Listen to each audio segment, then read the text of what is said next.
Hello guys, andito na naman kami sa grocery. Ngayon, landers naman para maiba. Kasi naubos na naman yung manok namin sa freezer as usual.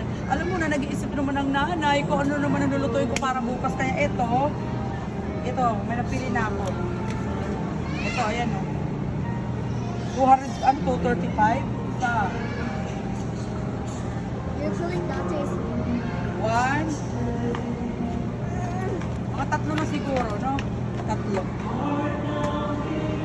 Kasi ang manok namin, hanggang 3 weeks lang talaga, ang bilis maubos. Ang bilis maubos. Bango.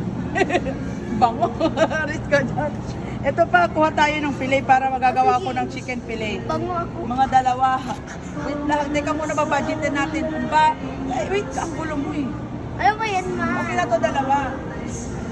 Wala, ang dami yan nito, magkano na yan. Tapos ito pa. Ano ba yan, ma? Kumuha na rin kami ng buto-buto para magamit naman yung pressure cooker. Ito.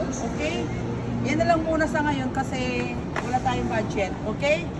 Di ba guys, ganun talaga ang mga nanay. Kaya kailangan mag-budget, mag-isip kung anong pwede natin lutuin. Pagkain araw-araw, baon ng mga bata. Ay, color cake. So ayan, yun lang po. Sana mayroon kayo natutunan sa araw na to paano mag-budget. Bye! Thank you for watching!